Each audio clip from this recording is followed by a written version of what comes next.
Welcome into the Skinny Podcast. It's the weekly Potpourri edition. I'm Richard Skinner, local12.com, digital sports columnist and editor with Rick Broering. As always, it's presented by Blake, the attorney Maisel. We got a lot to get to on this podcast.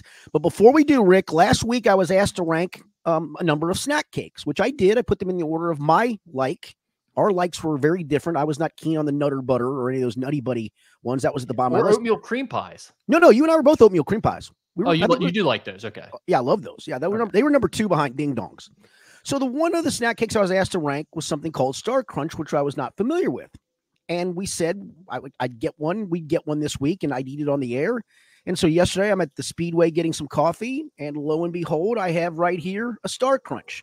So give me a second. I'm going to move my mic down for just a second while I open this. You don't have to do play-by-play of it. Okay. Yeah, I screwed up. I was not a good host because both of us said we were going to do this last week, and I, of course, forgot, despite you even telling me yesterday that you remembered to get yours. So now it says cookie with caramel and crisp rice, which sounds delicious in theory. That sounds good. That sounds up my alley. But you said you're not a Rice Krispie guy. I'm not, but I like Nestle Crunch. See, that's weird, right? This is more, more Nestle Crunch like. Oh yeah, legit. Good. Mm-hmm. It's like a chew your Rice Krispie. It's like a chew your Nestle Crunch with caramel in it. With caramel in it, yeah. I'm in on that. I mean, Nestle Crunch is okay. Caramel would be a nice add. All right, it's while we're doing this, it's 10 o'clock in the morning. I'm not going to finish this. I just want to rate it. That's all. So I rate it highly.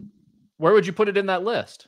I think I'd put it third behind oatmeal cream pies and Ding Dongs. That's pretty good. Yeah. From going unknown to third on the list out of like 10 or 12. Yeah, very solid. I guess, it's at room temperature in the store. I put it in the fridge. I think a cold Star Crunch might even be, I think I may have invented something. A cold Star Crunch might be the way to go, folks. Yeah, although I feel like it would be with the chocolate caramel. It'd be kind of good if it gets a little melty out in the sun there, right? I mean, yeah, well, out there the rest of this podcast they did at the end. I was going to say I'll take a bite at the end about an hour. With the podcast usually lasts about an hour, so I'll take a bite at the end and see how it's done as it's melted a little bit outside. Maybe it is better that way. We'll find out. All right. Well, as we are, hang on, I got to wipe the chocolate off my face like a dirt ball. Here we go. Yeah, clean that up. Get yourself together here. We got some serious sports podcasts. Yes, we do now. As we're recording this, it is the first day of Bengals training camp. We're just 17 days away from the first preseason game against the Buccaneers and 46 days until they kick off the season for real against the Patriots.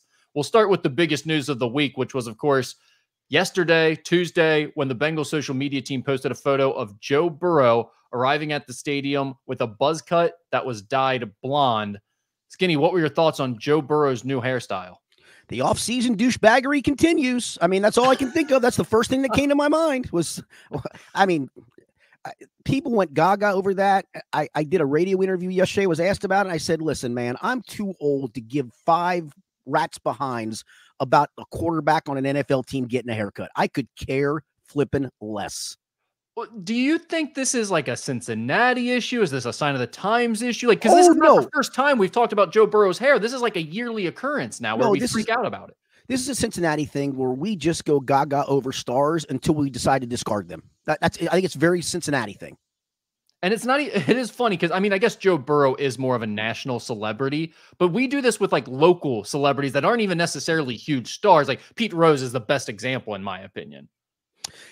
Yeah, and Pete was a national star though too. I mean, he did some things, but I get your point. I get your point. I think we've held Pete on a pedestal long past his national level of prominence, and we still treat him like a real celebrity in Cincinnati. No.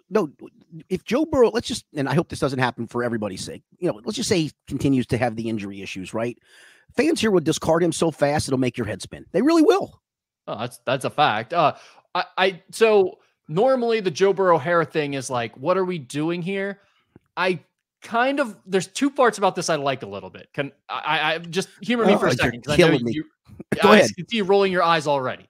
Yeah. One, the whole, he's got the pretty boy hair thing with the hair flip, the coil coming down in front. This is very much I was doing the fashion show. Yes, I'm in the fashion stuff, but I'm back to business. This is football time now. So I kind of like the fact that he's willing to go away from the pretty boy style and just go, I'm down to business football. Quit worrying about that stuff. Also, the whole reference to the Eminem, Slim Shady, Guess Who's Back thing makes me feel like Joe is extremely arrogant, confident, cocky right now about where the season is headed for him.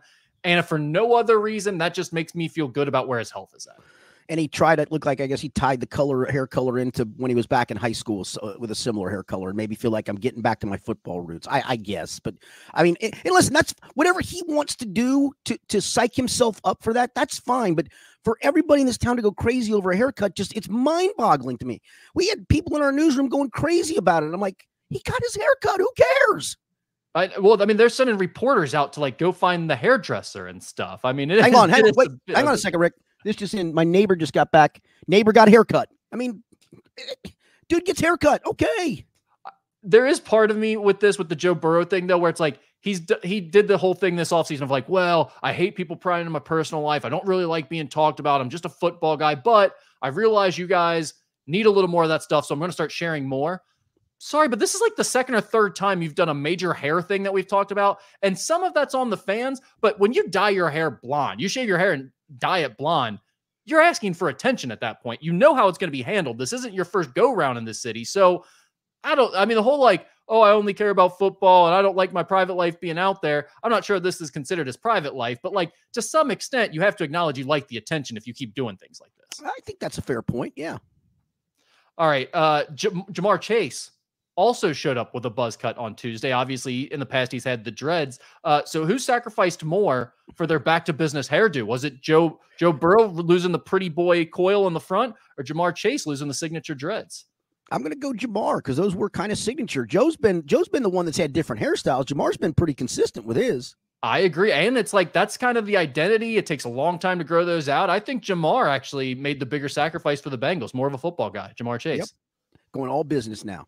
All right, let's get a little more serious. Training camp is always storylines, headlines time. We're always trying to find something to talk about here. There's been a bunch of them thrown out before we head into this year's training camp. I'm going to bring some of those up, and I just want you to give your reaction, a thought on it, a take, or maybe you just say, I don't think it's a storyline to be paying attention to. Sure. So we'll run through these pretty quickly. The first, of course, is Joe Burrow's health. Where are you at on that storyline? I mean, they say he's fully cleared for contact. Zach Taylor made it a point that he said, starter's going to play some in the preseason. And when he was asked point blank, does that include Joe Burrow? And he says that includes everybody. I think that shows you that he's taken whatever last step necessary. I do think there's one more step that we need to see, not me personally, media, whatever, all of us need to see, is him in an 11-on-11 just rip one into a tight window. And I think that's when you go, okay, everything's right, everything's good. And maybe even see him after a handful of practices. He was asked if he's going to be on a pitch count. The answer was pretty vague. I would assume he's going to be, at least at times, maybe have a day off scheduled here or there. But at what point does he start stacking practices and, 2 or 3 practices into him being stacked?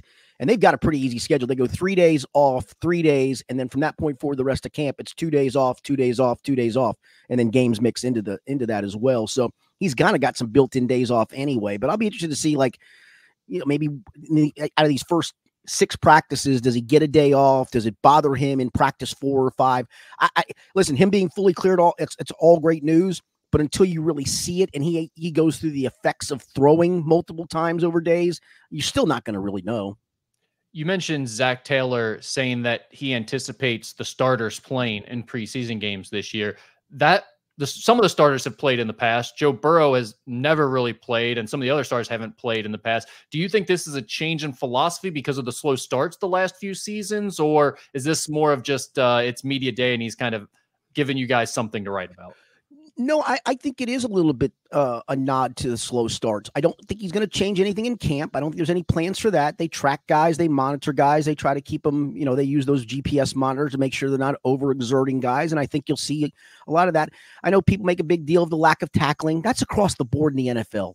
I mean, that's just the way the NFL is today in camps. There's not what it was back in the 70s, 80s, and 90s, where you line up 11-on-11. It's a full padded scrimmage for 30 minutes, and guys are beating the crap out of each other. That just doesn't happen. That's not the league anymore. There's too much money invested in these guys.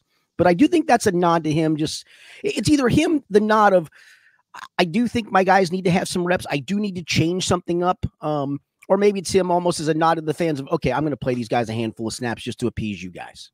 Yeah, and that's what I wonder sometimes, if it's just the latter, or maybe he's not even going to do it, but he's saying now, hey. No, I think he is, because last year, Yeah, last year we asked him that, and he was very vague the whole time about it and then never did. This was pretty definitive, especially when he was point blank asked about Joe Burrow, and he said, yeah, that includes everybody. Yeah, it was a different answer than he's ever given. Yeah. That's for sure. We'll see how it plays out when we finally get to those I mean, Rick, games. In the first 2 games of seasons in Zach Taylor's 5 years, they're 1-9. And listen, all those starts are for different reasons. I mean, his first 2 teams just stunk. I mean, that was a part of it. They were just bad rosters, and they, no matter what they would have done in camp, they could have started 0-2. The 1 year is Burrow coming off the appendectomy and the freak injury to the long snapper that affected that game. That led to that slow start. But listen, Zach's a smart guy, and he's rigid in some ways, he's set in some ways, but I think he's also open to things in other ways. And maybe this is him going, all right, you know what? Maybe we do need to get a handful of snaps. So let's go ahead and do it this year. And I love that, because why not? It's clear it's an issue for your team. Whether this is really a way to solve it or not, it probably doesn't make much of a difference either way. So Why not try it the other way to at least make it look like you're doing something to make a concerted effort to start the season better. And even if nothing else, maybe it's a psychological thing for some of the guys that have been with you for a few years of, hey, we're doing things a little bit different this year. There's a little more emphasis on the start of the season, because really, when you look at the way their schedule sets up again this year, they can't afford to start 1-2 or 1-3 this year. They need to get off to a good start. Absolutely. The schedule's been given to them for them to do that. Yeah. One of the other things that stood out was Duke Tobin talking about Chase Brown's opportunity to compete for the starting running back job in training camp. So what about the battle between Zach Moss and Chase Brown for that starting running back spot? Yeah, I asked Zach about, do you have a plan for how you want the carries to be distributed, and or do you want it to just happen organically? And I think we talked about this, and I said I thought it would happen probably that way. And that's what he said. He said, I'm going to give all these guys some opportunities in camp and in preseason games, and we'll see how it goes. But he says, I think it should probably will evolve organically. And I think it could be a week-to-week thing, as I talked about. I mean, 1 week, Zach Moss touches it 18 times and Chase Brown touches it 12. And the next week, just the way the game flows, Chase Brown touches it 18 times and Zach Moss touches it 12. But I think it's those two by a long shot. I mean, he mentioned Travion Williams and he mentioned Chris Evans, and that's all well and good, but it's these two guys. And I don't think there is a clear cut who the number one is. And that too might change from week to week. Like, hey, they got a set plan for Chase Brown in a week, and he technically is a starting running back that week. So I do think you'll see it just kind of evolve the way it's supposed to evolve. Will you be reading into training or preseason game performances by those two guys? Like, if they make a big run, are you going to sort of put a check mark next to their name and be like, oh, that's a leg up for him? No, I think it would be just one of those kind of icing on the top of the cake, because I mean, I've seen Chris Evans make great plays in preseason games, and it hasn't amounted to a hill of anything. Yeah. Of course, the Bengals in the draft this year went for Amarius Mims, was a big topic of conversation during the draft, especially after they had added a big free agent at that spot in Trent Brown. So the starting right tackle spot, how do you see that storyline playing out during training camp? Well, Trent Brown's going to start camp on the non-football injury list, and so that gives Amarius Mims a chance to take some reps with the ones. And who knows how long this lasts and what that injury is, for goodness sake, because it's one of those lists that something occurred between the end of him being here in camp and now. It could be, maybe it's a weight issue. There's a lot of things that go into this. Maybe he didn't weigh in at the weight they wanted until he does. You're on that list. I don't think that's the case, because that would probably be the PUP list. There's different lists you can go on. But at some point, I think we've talked about this, Amarius Mims is going to start games, either because he's better or by default because Trent Brown has an injury history. And now Amarius Mims has a real great chance to show something here early in camp to the coaching staff to maybe get a leg up on Trent Brown. I have two narratives that I think are going to develop this year at camp. We always have these things where, 1 year it was like Jamar Chase can't catch because he was dropping those passes. It's like, now he's doing tennis ball drills, all types of stuff. We were worried about his eyesight. There's all types of things being said in training camp. Turned out to be like one of the best rookie seasons ever by a receiver, and it was not a concern at all once the year actually started. But this is what we do during training camp, right? So I think there are going to be two that we hear this year. These are my predictions. Okay. Joe Burrow is throwing the ball with more velocity than ever. I think we're going to hear that a bunch. Well, and none of us are going to really know if that's true or not, right? But all the receivers will buy into it. They'll say, "Oh, yeah, it's coming out of his hand better than it was last year. It's really stinging." And then Trent Brown, we're going to hear that he lacks a work ethic, or he's not tough, or something. Like, I can already see where this is headed. People are going to be down on Trent Brown, and he could end up being a great pickup and be a really significant part of this team this year. But I can feel like the next 2 months, it feels like there's a negative narrative coming out about Trent Brown. Yeah, I wrote a piece today, 5 training camp battles to watch. It's kind of a thumb sucker that, we all do that kind of a thing. And one of them was the right tackle spot, obviously. And until I wrote this line, it's one of those ones because this is the narrative of who's going to win that job. Trent Brown has 93 NFL starts and has been a pretty successful player in this league. Amarius Mims has 8 college starts. I mean, so when you're just thinking in terms of that, the veteran's probably going to have the leg up unless this kid just wows you. And he might do that. I mean, they drafted him where they drafted him for a reason. Duke Tobin went all in on him on media day again, saying, when you look at him, he looks like a top 3, 4, or 5 pick in the draft. So they very much believe in him. He's just got to go do it with not a lot of experience under his belt. But whether it's the fans or the media in this town, would you agree that it feels like there is no doubt, an urge to kind of throw him under the bus? Well, and part of it is right or wrong. I mean, he's a large man. He's listed at 380. I think he's bigger than that. And again, that always becomes an issue too of too fat to play. I mean, and maybe that's the case. Yep. All right. What about the slot receiver spot? You've got Trent Irwin, Jermaine Burton, Charlie Jones, potentially even like a guy like Andre Yoshavash could factor in there. How do you see that spot playing out? Is that a battle to watch? Yeah, and I'm not calling it slot receiver either. I'm just calling it the third receiver spot because I think you're going to see Jamar Chase line up there a lot more often. And when he does, maybe that's Yoshavash, who probably is better suited to be an outside guy, or the rookie Jermaine Burton. Or maybe it's Jermaine Burton in the slot and Charlie Jones in the slot. So I think this has been talked about. I think they have a bunch of personnel packages they want to try in camp. It's going to be interesting to see how they do it and how much Jamar works out of the slot. But I do think it's not just a tit-for-tat replacement of Tyler Boyd was definitively a slot guy. Who's going to replace Tyler Boyd in the slot? I think it's going to be you're going to see different personnel groupings, and I think it could be any of them. The safety was a position that was talked about a lot this offseason. They needed to make an upgrade. It felt like they did upgrade that position in multiple ways, but now it feels like they might have sort of like 3 starters at the safety positions. To me, it seems like Geno Stone is a definite starter going into the season, and then you're kind of looking at Von Bell and Jordan Battle to battle it out for the other spot. Is that how you see it?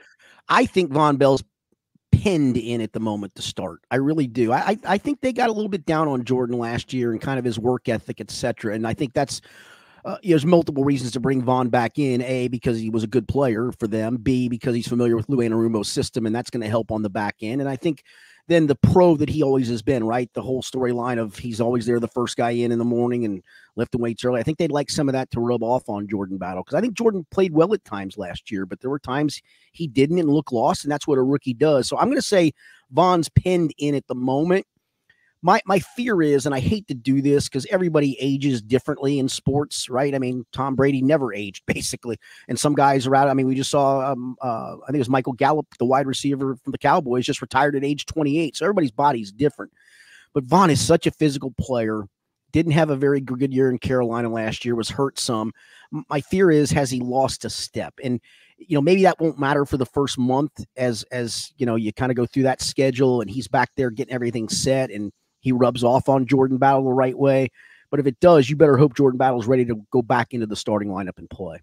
It feels like the big hope here is exactly that. One, you're dangling the carrot for Jordan Battle of like, well, you're not the starter anymore. You really need to apply yourself and get better and improve. And two, you're getting a guy that's going to show him the ropes, show him the right way to do things, and then hopefully give him the job back. Because I think you're right. I mean, it felt like Von Bell was getting a little long in the tooth the last time he was here. He played really well despite that, but it felt like physically he was maybe starting to lose at least half a step. Now he comes back a year later after not having a great year. You wonder how that's going to look. So I'm definitely curious to see that. Also, because they added those guys at the safety spot, Dax Hill has changed his position from safety back to corner. What do you think this training camp is going to be like for Dax Hill? I think they'd like him to win the job. I think they expect him to win the job. He's going to battle DJ Turner. I found it really interesting on Monday when we asked Duke Tobin about, are you guys even looking to sign a veteran corner for depth and competition? He said, no, we like what we've got. And I guess I didn't read the room the right way. I did a guest spot with Mike Petraglia on ESPN 1530 yesterday. He was filling in for Mo, and he brought that up to me. And you know, I said, I'm a little surprised they did. And he said, well, let me give you my take. And I thought it was a good take. He said, I think they don't want these younger guys looking over their shoulder. I think they want them to be confident that they're the guy and then go play like that. And if they don't, well, then at some point you can go get a veteran. And maybe that's maybe that is the plan. But I mean, right now, here's your main 6 cornerbacks, and they may keep a 7th, but that's a full 3-man platoon and a 3-man backup. It's a battle between Dax Hill and DJ Turner. It's then Cam Taylor-Britt solidified on one spot, and he's a fine player, backed up by a rookie in all likelihood in Josh Newton. And then your slot corners, Mike Hilton and Jalen Davis. But on the outside right now, you've got Cam Taylor-Britt with about a year and a half worth of starts under his belt. And then you got DJ Turner with like 8 starts under his belt. And Dax Hill with 1 as a slot corner 2 years ago. And that's it. That's not much experience out on the outside. Well, that being said, how do you feel about this plan of not needing another veteran cornerback? I guess I'm going to take them at their word that they believe in these guys. And maybe that is the case. And, maybe Dax goes out and this is where he should have played all along. And they tried to force a different spot on him as a safety. And that just obviously did not work. So I don't think it'll be long. I think you'll have enough feedback throughout camp because they're going against obviously some really good receivers. Although maybe they won't go against one we'll get into here in a minute. But they're going against some really good receivers in camp. And so I think you can get a gauge through some of that and not just preseason games. They got the 2 joint practices with the Bears and Colts. And so you're going to go against, other teams' receivers too. So I think you get a pretty good read on where you are. And maybe if it comes down to final cuts, you go to the waiver wire to pluck a veteran off of that. Skinny, last year, the Bengals brought in Brad Robbins as a punter to beat out Drew Chrisman. He was pretty underwhelming. They brought in another punter to compete with him this year in training camp. Should Brad Robbins be worried about his job? I don't know if worried's the right thing. I think he needs to perform better. And I know Darren Simmons talked to us the other day and said he did think he performed better in OTAs and some of the things they're asking him to do and the way they're asking him to punt, some technical things. So I don't think it's worried. It's just go out, kick the guy, right? And I think that's what it comes down to. If McNamara comes in and Austin McNamara comes in and he's a better punter and proves it day after day in camp, well, then by God, he should be the guy. So I don't think it's a worried thing. I think it's literally, hey, if you're the best guy, that you're going to be the guy. Those were all I had in terms of storylines for training camp, day-to-day things, the on-the-field position battle type things. There are a few other Bengals topics I want to get to here, but is there anything related to those daily training camp storylines that I missed? No, I think that's pretty much all of them. I think you covered actually one more than I did of the 5 position battles. I think you added a 6th into the mix. That's fine. So yeah, no, I think that's pretty much it, which is, I think should make for a fairly interesting camp. Okay, we've talked about it a little bit already, but before training camp starts, you always have the media day, the mock turtle soup day, as you guys call it, where you get to talk to Duke Tobin, Mike Brown. I believe Zach Taylor might have talked to you guys as well that day. All of them, Dan Pitcher, Lou Anarumo, Darren Simmons. I think we talked to six different guys on Okay, Monday. What was the takeaway from your conversations with those guys, aside from what we've already talked about here? Anything stick out? Yeah, I think the Mike Brown discussing the Jamar Chase contract situation. I think this is I know Bengals fans think it's easy and they want it to be easy and they want the team to capitulate and pay whatever they have to pay. I don't think this is going to be an easy negotiation. I just don't. I think a lot of it's going to come down to the guaranteed money, and one side's going to have to give. I don't think they're going to have to give. I don't think the chasm's so wide where the Bengals aren't willing to give any guaranteed money other than a signing bonus, but they got a lot of guaranteed money wrapped up in their quarterback, and that's going to cut into they like to use the word pie. That's going to cut into the pie for Jamar Chase in that regard. And so, some ESPN guys went overboard, in my opinion. I mean, Adam Schefter's head's so far up agents' asses, he can't decide if it's night or day. So he's going to always side with that part of it. But they were complaining of the way Mike Brown phrased some of this stuff of, we'd like to get it done. We'd like to get it done sooner rather than later. But, these things are usually better done in the off season. And here comes the end of the off season. And he's only going to play for $1 million this year. And listen, he's getting 4.9 guaranteed. He got a roster bonus on top of it. Justin Jefferson's 4th year. You know what his base salary was? It was about $1 million. Same as Jamar Chase. You know what Jamar Chase is already guaranteed for next year? Already guaranteed $21.8 million. So there's no sense of urgency for the Bengals to get this done. And that's how this stuff works. And Adam Schefter should know that, unless, again, he wants to go kiss an agent. Well, he is quite literally just working for an agent at that point. No question. I mean, when he says things like that, that is just doing the bidding of an agent, which that's how he gets a lot of his information. So it's understandable that he does some of those things, but people need to realize that when they start talking about Adam Schefter's reports. Now, the quote from Mike Brown was this, or part of the quote was, quote, "He's a key player. Next to Joe, he's our next one, and he knows it.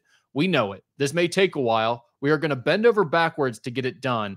I can't tell you when, though." That part of the quote where he says, "We are going to bend over backwards to get it done," stuck out a little bit to me. And then I heard other people talking about that verbiage there. Now, part of this, I think, is just Mike Brown is an older guy who kind of says things in weird ways sometimes. I think this is that as much as anything. He just has weird phrases that he likes to use, and bend over backwards was probably a weird way to say it, but I don't think he meant too much by that.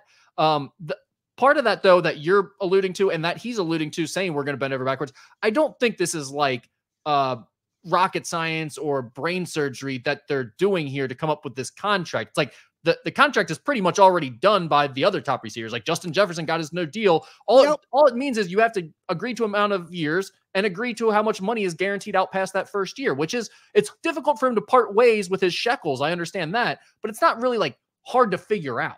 But I will tell you, I still am not sure in the roster building process you want to guarantee all this money for two players. One, and I hate to say it, a quarterback who's had some injury history, right? Two, a wide receiver who plays a dangerous position. At some point, there's going to be a team. There's going to be a team that's going to put its foot down and simply say, no, we're not paying this kind of guaranteed money. We're going to use that to build our roster elsewhere. And with so many good wide receivers coming into the NFL, we're going to roll the dice again in the draft because these guys are plug and play. Now, I think that's a different take, a different argument. And it's one I actually agree with to some extent. But I would also say, if you're making that point, or if you're going in that direction, wouldn't you want to say the opposite if you're Mike Brown? Like we're bending over backwards, doing all we can to make this deal happen. Kind of seems like you're giving away some leverage there. If I'm Mike Brown and I'm thinking that, I'm more so of like, well, we don't know if it makes sense to give all this money to Jamar and his agent. I don't know what the bending over backwards for them means. Does it mean you're going to capitulate to the degree of guaranteed money that Justin Jefferson got? Or are you actually going to capitulate to giving some guaranteed money, which you're not comfortable in doing other than your quarterback? They don't do this very often. They did it to a little bit to A.J. Green when he got his contract extension. I haven't looked at every Bengals contract, but they don't do. I mean, Von Bell literally left Cincinnati for Carolina. And again, it's apples and oranges because we're talking mega multi-million-dollar extension for Jamar Chase. Von Bell was in the single million range, which sounds funny to talk about that it's insignificant. But, right. Von got $6 million guaranteed in year 2 in Carolina. In fact, Carolina is literally paying him $6 million to play for the Bengals this year. The Bengals are paying him, I think, $1 million. It's a very cheap contract other than what Carolina's paying him. So they just don't do that. And you can argue whether it's right or wrong, but especially when you're talking about, I mean, God, go look at the guarantees for Burrow. And I'm not telling you he's not worth it. But, man, it's a lot of guaranteed dough. It's a lot. I actually think the latter, the second part of what you were saying there, Mike Brown, the options there, that's more what he was saying when he said we're bending over backwards. I think it physically hurts him. He's like, it's gymnastics for me to do this. We don't do this if we're the Bengals. Right. We hold on to our money. We're not going to guarantee a bunch of money out for a guy. Like you said, that could be a risk, especially after we've already done it for one superstar in our organization. And I don't think that's a crazy thing to think or believe if you're Mike Brown. I think that's actually kind of right. I just think this was sort of a weird phrasing that he used, which he often does. And some people jumped on it a little bit. Yeah. And I will tell you, I mean, Justin Jefferson got paid, right? Right. Who left Minnesota? Which player left Minnesota to go sign somewhere else? And what are they? The quarterback. So they decided we'll pay a wide receiver and we'll start over at quarter. It's hard. It's hard. And I'll be honest with you. I don't think Ben Baby's written this story yet. He and I have talked about it, but he's got some kind of weird metric chart that I'm not familiar with that kind of rates wide receiver values and all of that. And it's not a knock on Jamar Chase. It just shows there's a value that almost every wide receiver in the league literally almost is being paid way above what market value should be. And at some point, a team's going to go, no, we're just going to stop doing that. And here's the goofy part to this, right? Let's just say that at some point, because I don't know how much negotiations will go on during the season. As he mentioned, this is a lot of offseason stuff. Maybe there's a point where that side says, to hell with it. We're never going to come to terms. We'll play next year on the 5th-year option and then do with it what you will. Do they then go back and say, okay, if we can't pay Jamar, now we'll pay T. Higgins? The whole thing's fascinating to me. I think that would be a big disappointment for fans if that's. I understand that, and it should be a big disappointment because I think Jamar Chase is a much better player than T. Higgins. I do. I clearly do. I've mentioned that. But part of the other issue you're going to run into with the fan base is we've spent the last 6 months to a year listening to the setup of the Bengals don't really need to hang on to T. Higgins. He's not really the guy. He's disposable. He's not as good. All of that. If all of a sudden you do a flip-flop and be like, well, actually, T. Higgins is the guy we really need to keep. We're letting Jamar go. That's going to be a tough sell to the fan base all of a sudden. I can't see that happening. Yeah. Can I give you a mini hot take? Because camp's starting today. I'm just going to bring that out there because obviously, Jamar didn't do much in mini camp. He showed up because it was mandatory. He took part in all the meetings. He was on the field watching, really didn't, and they didn't do much as a group either. So don't get me wrong. I wouldn't be shocked to see a mini hold in here where he doesn't do some things in camp. I could be wrong. He shaved his head, Skinny. He's back to business. He's a football guy. I'm totally interested to see when they do the first 11-on-11 or 7-on-7 how much he participates, and maybe it's full-fledged. But listen, I get it. I mean, these guys have certain leverage points, and T. Higgins' leverage point came and went, and the Bengals then got to their leverage point of we'll just put the franchise tag on you, and we could do it again. And that leverage point could come for Jamar Chase for all we know, right? Next year's a fifth-year option. Again, they picked it up. He's going to get $21.8 million guaranteed. There's no real rush to get a contract extension done now. I would certainly make Jamar Chase's side feel a whole lot better. And if the Bengals need to do some math configuration, maybe it works out better for them to prorate bonuses, etc. But there's no complete sense of urgency here. And honestly, you always think there is with that fifth-year option. And, maybe not. Maybe it's, okay, we'll tag Jamar then at the end. And I've made that point before but my plan would be fifth-year option, tag, see ya. We'll start again. I mean, that means you'd still get 3 more years out of Jamar Chase. Yeah. Well, 4 technically, including this one. Well, yeah, 4 including this one, 3 more after this one. I don't think that's that crazy either. I don't think that's how it'll play out. I don't either. I've made that. If he were to hold out here during camp, or at least not participate much, he reported. Yeah, if he were to hold in here in this case, one, that would give you guys a heck of a storyline to follow for the rest of training camp. But I'm just not buying it because he cut his hair. Had he not cut his hair, I'd be like, maybe, but you don't cut your hair and then sit out. You're back to business. You're a football guy at that point. Fair point. And again, I think that the take by the ESPN guys is coming straight from the agent who probably has a sense of frustration of they're throwing a number and the Bengals are saying we're not meeting that number. And again, but right now there's no sense of urgency. There is on his side. I get it.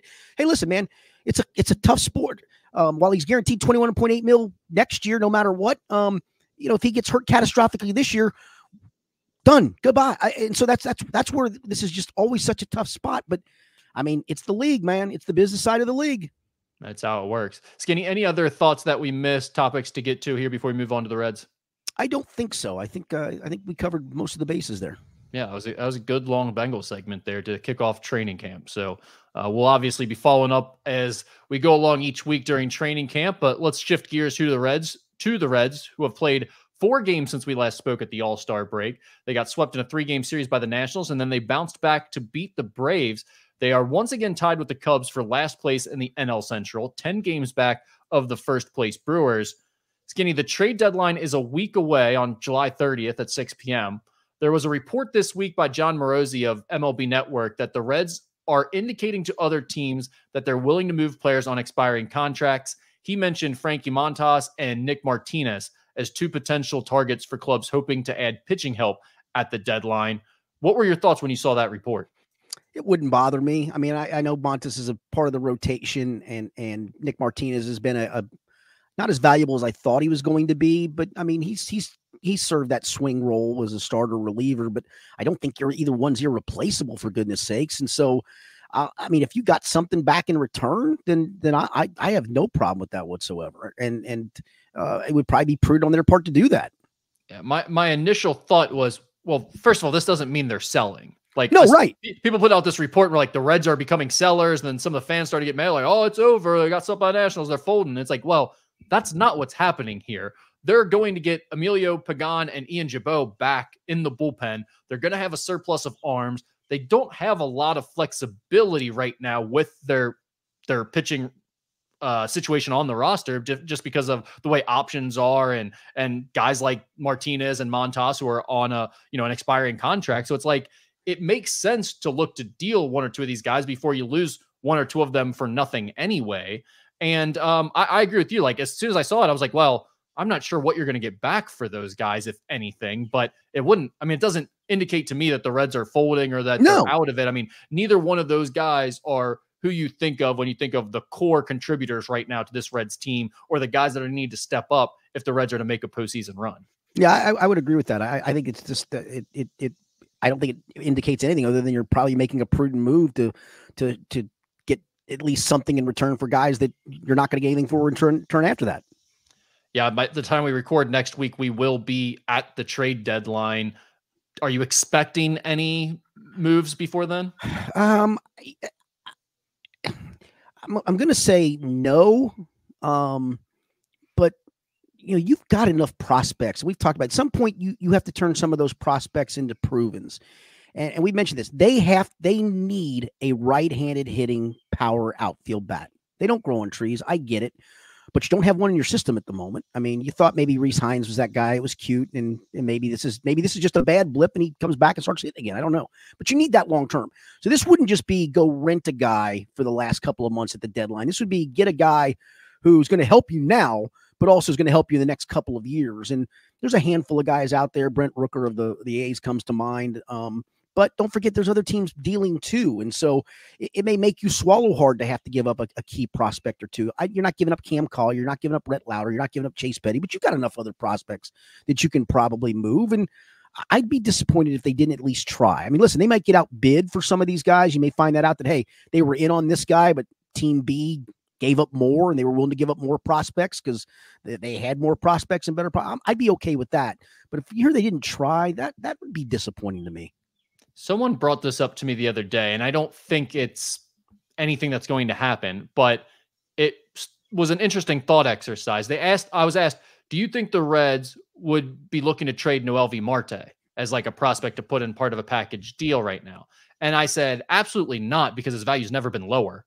I mean, he was gone all year, so he didn't show anything. Then he comes back and he's been terrible. But both at the plate and with the glove. Right. And so that's what I was just going to say. It is kind of interesting. I don't think it's interesting to think about, are the Reds going to trade Noelvi Marte? Because I don't think that would be prudent of them to do. If they were, I think they would just totally be giving up on him basically at that point. But that brings up an interesting point in and of itself. The other night, he makes that error, and David Bell is basically throwing him under the bus after the game, which he never does, never talks about his players' mistakes individually like that. And he basically said, that was the game. I mean, Noelvi missed the ball. They scored 2 runs on that. That was the game. Do you think the Reds are getting fed up, or are you just surprised by how far the stock of Noelvi Marte has fallen within a year? Yeah, I think it's the latter. Well, maybe even both. It's certainly the latter, because I really thought the kid was just a natural hitter.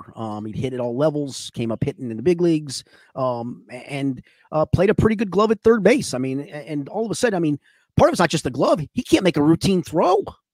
Yeah. It's strange. I mean, well, it's granted, he's a guy who hasn't played all year, so maybe that's what we're watching right now. I just didn't expect him to look this rusty. Yeah, and that's the other part to it, Rick. I mean, he went on the rehab assignment in Louisville. Well, it wasn't a rehab assignment, but that's basically what it amounted to. And it was a disaster. It was a disaster, and maybe he needed more time. Maybe they needed to let that evolve better before they plugged him in. I get why they did, because they penciled him in before the season started. They felt like, okay, he just needs some at-bats. Let's go. He's going to be fine. Well, he hasn't been. He's almost been a disaster. That's the biggest concern coming out of this year. As much as like we can talk about the injuries, and certainly like still high on a guy like McClain. Hopefully CES is still going to be a star long-term, or at least a power bat in the middle of your lineup. But some of these other guys, like last year when we ended the season, we thought there were 4 or 5 cornerstone young guys that were going to be part of this window, this championship opportunity for the Reds organization. And now I'm looking around and I'm like, how many young, impressive prospects do they really have at this point? It's Ellie. It's Matt. You're down to 1. I would say you're down to 1. You're down to Ellie. You're hoping Matt McClain's going to return to normal, and he seems like he's in a positive way, and he wants to come back and play by the end of the year. He made that clear in a story in The Athletic that that timeline seems like it's going to be what they thought all along, August the 12th, start a minor league rehab assignment, and then come up to the big leagues when ready. And I still believe very much in him. But yeah, to your point, I was all in on CES. I was all in on Noelvi Marte. I was all in on Friedel. And again, Friedel's been more injury related, but it's been injury related. I mean, you can't discount that fact either. It hadn't been just an injury. It's been injuries. Well, yeah. And by the end of last year, people were throwing in Will Benson, Jake Fraley. I mean, like they were wanting to get rid of other prospects because Will Benson was a future outfielder for this team. And like that just isn't even close to being true. So that would be the most disheartening part of this season to me, as much as anything, is it's like it went from at the end of last year, we're talking about all these prospects and the great future of this organization, to like now we're just holding out on hope that McClain and CES return to form. Otherwise, you basically just got Ellie and a bunch of nothing around him. Yeah, no question. Hunter Green and Lodolo, I guess. The pitching staff. Yeah. We've talked about that. That part's actually, to me, that's worked out well. Worked out great. Yeah. One other thing I had on the Reds here, former local high school star and current Reds injured backup catcher Luke Maley was credited for being the voice that got the team back on track ahead of the Braves win on Monday. Maley apparently talked to the team on the bus about everybody being themselves and doing their jobs and putting the outside noise about potential trades and the team underperforming behind them. They, of course, went out and won convincingly 4-1. What was your take on Luke Maley's galvanizing speech earlier this week? For all the things I've heard, is he is clearly one of, if not the team leader. I mean, you wouldn't think that from a backup catcher, right? But he's always been we've covered about. He's always been a confident guy. He's always had those qualities. It always comes with being a catcher. Most catchers have some leadership qualities because they're running games, a lot. They're a big part of the game when they're in. And I think he's just one of those leader type guys. It wouldn't shock me to see him be a manager one day. It really wouldn't. No, I agree with that. I think it was John Sadak who was talking about that yesterday with Trags as he was filling in for Mo, was talking about that he could see him being a GM, a manager, a front office guy, a broadcaster, something involved with the game. He's just so polished. But it's funny because we've known Luke Maley for a long time. We both covered him at Covcath playing multiple sports. And actually he went to my grade school before that at St. Pius. So I've known him since he was little. And honest to God, even like as a middle schooler, this kid was like a superhero type, just always seemed way older than everyone else, always spoke really maturely, and always said, like, I'm going to play Major League Baseball. It was never honest to God, when this kid was in like 5th and 6th grade, he would tell everyone that, and he did go on to do that. And not in like a cocky way, but he was just like certain of like, I'm going to be a professional baseball player, one of those types of guys. So seeing him mature into this as like an actual big leaguer is not really surprising. He's always been a good talker. He's always had leadership qualities, but it is hard to do that when you're the guy who's not producing. Correct. Last year, he got that hot streak. He got hot, and they were just kind of talking about him being one of the rah-rah guys in the locker room. It's like, well, that's working because he got hot with the bat. This year, I think it's probably a little bit more difficult, but it probably says something about the rest of the leadership on this team if they're looking to Luke Maley to step up and say something. And you also have to wonder, what does this say about David Bell that all the players are jumping on? Hey, Luke Maley really got us going this week when we needed it most. Like that. But I would say, yeah, it does. But I would also say, I mean, even as a coach myself, I mean, you still need players to take some ownership and somebody to be that leader. You need them to have a voice too, right? For sure. And I don't disagree with that at all. But I would also say, when you're in the position this team is in and David Bell is in terms of the way people have been talking about him. Oh, yeah. Not exactly a vote of confidence for all the players after not saying anything about the locker room and how it's been to all of a sudden be like, yeah, Luke Maley really got us going finally. We really needed that. Can you answer? I'm going to leave this Reds unless you got another Reds topic. But no, David Bell's irrational love of Justin Wilson. It boggles my mind. What's going on with that? I don't know. I mean, the other night Sam Moll pitches those 5 pitches, gets out of an inning, and instead of bringing Sam Moll back the next inning, he starts it with Justin Wilson. And it wasn't like you were going lefty to righty because of righty. It was lefty. What doing? I don't understand that either. I've sent many angry text messages about that exact topic. I don't have anything interesting to add other than it pisses me off. But yeah, I don't get it. I just don't get it. Yeah, I'm with you. Real quick college basketball topic before we move on to Ask Anything. It was announced this week that Dayton will host Xavier in an exhibition game on October 20th. Proceeds from ticket sales will benefit Jay's Light, the Ohio Suicide Prevention Foundation, and other charities that are, of course, tied to their head coach. Skinny, what were your thoughts when you heard Dayton and Xavier would be matching up again? The last time the two teams played was the Advocare Invitational in 2015 when Xavier won 90-61 in the championship game. Well, I think they should play every year. I'm a Kentucky, Indiana guy. Xavier should play Miami and play Dayton. I think UC should play Miami and play Dayton. I just think geographical rivalries should happen. They don't. I get why they don't, but I think they should happen. So I'm glad. And obviously it is for a worthy cause. And you mentioned it, Anthony Grant's daughter committed suicide. They did again. I can't, who did the game? They had a game last year for the same thing. Ohio State. Thank you. Yeah. I thought it was an in-state school. So they did, I think again, it's it'll be a good game because two programs trying to get a little test in October. So I think there's nothing negative about it whatsoever, in my opinion, other than they used to hate each other as rivals and maybe still do for all I know. Yeah. The only negative to it is the fan reactions to whichever side loses. Like regardless. The overreaction. Yeah. Yeah. I mean, this is going to be an exhibition game where, as a coach, you'd love to think, well, it's dress rehearsal, or maybe not playing it like a normal game to win. If you're Sean Miller or if you're Anthony Grant, you have no choice. Your fan bases are going to be losing their mind like this is a Sweet 16 or Elite 8 type game for them. It means so much to them still. I saw our stories up on our website when Xavier sent the release out. I didn't read the whole thing, and I'm asking this semi-seriously: is the Blackburn McCaffrey Trophy, is it on the line here? Does the winner get that? I do not think so. Okay, but, I don't know. For Dayton fans, it doesn't matter. Like, they just want to play Xavier so badly again. And for Xavier fans, I think most of them were on the page of, we beat them 90-61 a handful of years ago. It was a perfect ending to that rivalry. We don't want to play them anymore. So that was great. I think this is a nice compromise. You're not playing a regular season game. It's not going to count for anything, but you still get, I mean, for fans to be hating each other and acting like it's a midseason rivalry in October, that's going to be good for the sport. I mean, it always is. Yeah, don't do that. Don't overreact. Skinny. They are going to overreact. There's no way to prevent that. Wow. Especially the Dayton side of things. This is like, literally, this is what they live for. If you asked them, could they have their 1 seed season back and play out that NCAA tournament, or could they play Xavier every year going forward? They would take the latter option. I promise you. That's how these people think. I take the 1 seed season, but okay. They're from Dayton. They don't know any better.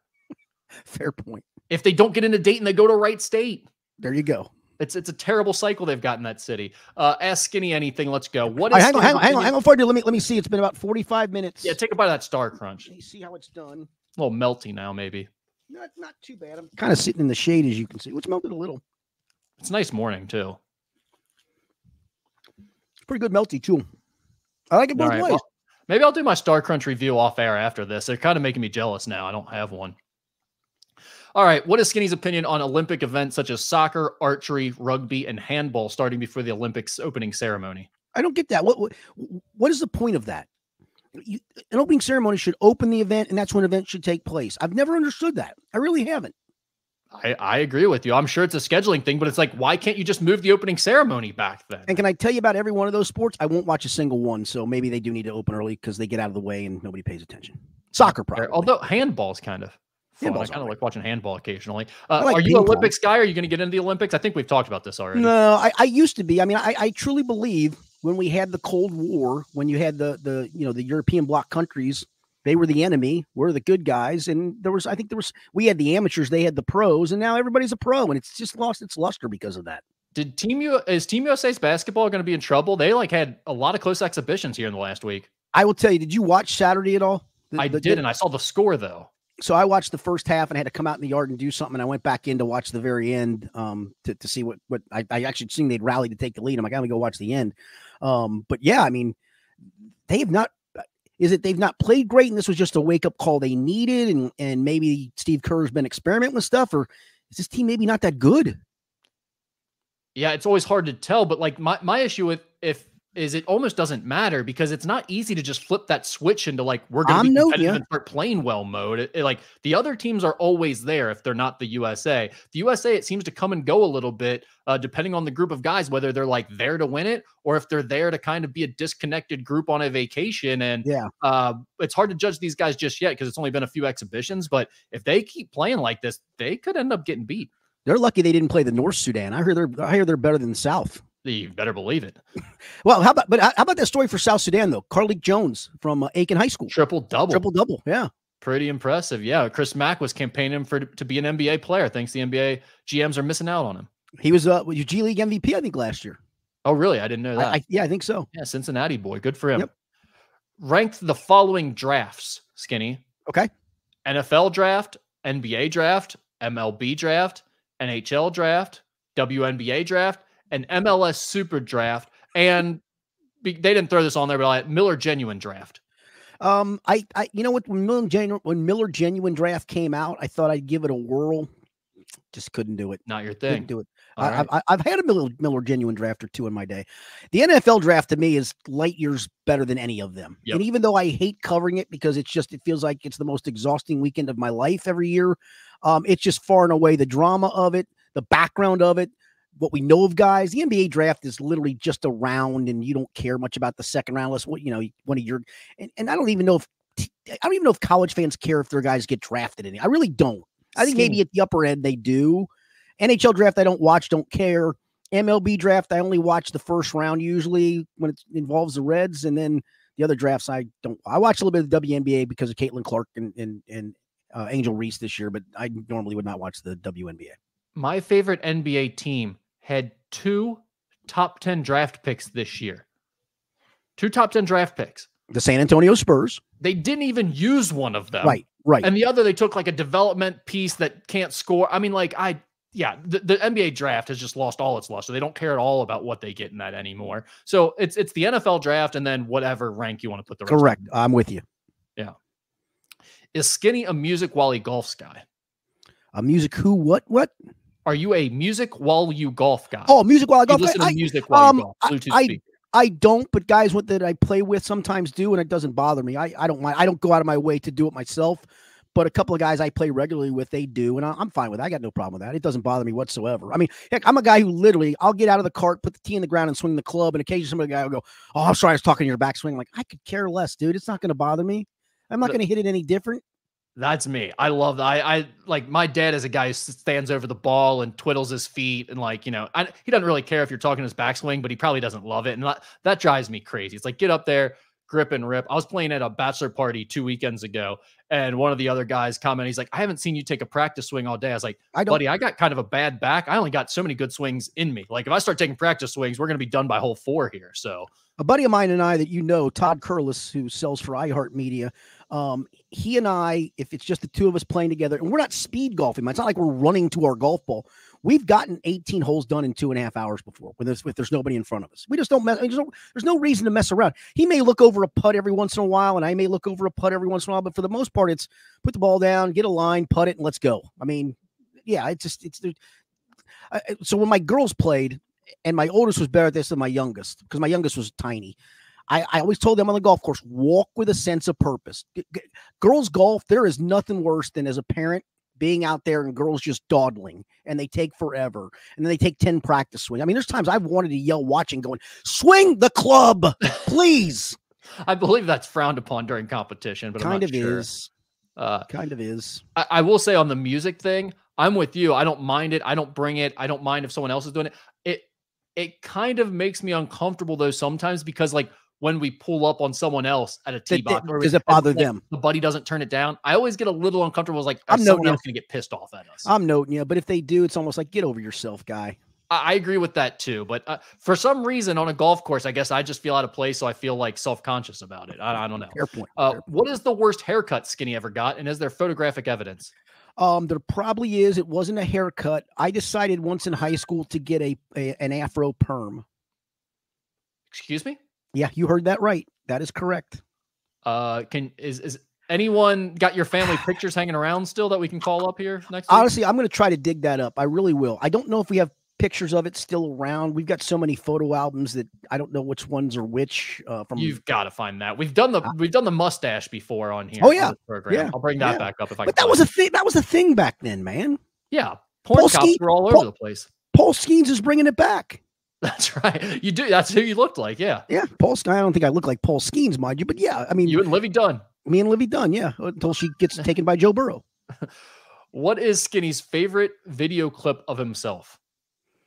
This is our last one. Wow. Honestly, I didn't see it, but when I came back from Kansas City, I went into the studio. This was the year that they lost the AFC Championship game in Kansas City, the year after the Super Bowl year, when how cold it was. Oh yeah. I've never done anything colder in my life. So I didn't bring a heavy jacket. And I didn't have to be out for very long to do a couple live hits with then sports anchor Gary Miller. But I guess so. I've not seen the clip of this. I went in either the Monday after that game or the Tuesday to do something in studio with the afternoon crew. And Paula Toti was anchoring, and she goes, "My gosh, I felt so sorry for you. You look like the coldest human being in the world." And I go, "Could you see my teeth chattering?" She goes, "I think so." I'm like, "Oh, so maybe that could be it to me." I mean, I know that the wind was blowing, so my hair's probably all over the place. I look like I'm freezing. That would probably be up there among the worst. I thought you were going to say you were rocked up. Your nipples were ready to etch some glass out there. No, that's a good headlights on the camera. It's usually. Plus, I did have a jacket on. Unfortunately, it was like a light jacket. I don't know why I had a light jacket. I just had a light jacket. Well, there you go. I mean, I think people were going to expect you to be saying like, well, it was security footage from the Northern Kentucky famous Dave's Barbecue when you were fighting with the front desk guy or whatever. But no, I don't think that was on video. Okay. They're expecting something more crazy than you being cold, but hey, that's what we got. Yeah, I can't think of one that's crazier than that. All right, thanks for the questions. As always, keep them coming. We'll be back 1 week from now with a handful of training camp practices under our belts, and we'll see where camp has gone at that point. For Rick Broering, I'm Richard Skinner. It's been the Skinny Podcast, the weekly Potpourri edition, presented by Blake, the Attorney Maislin.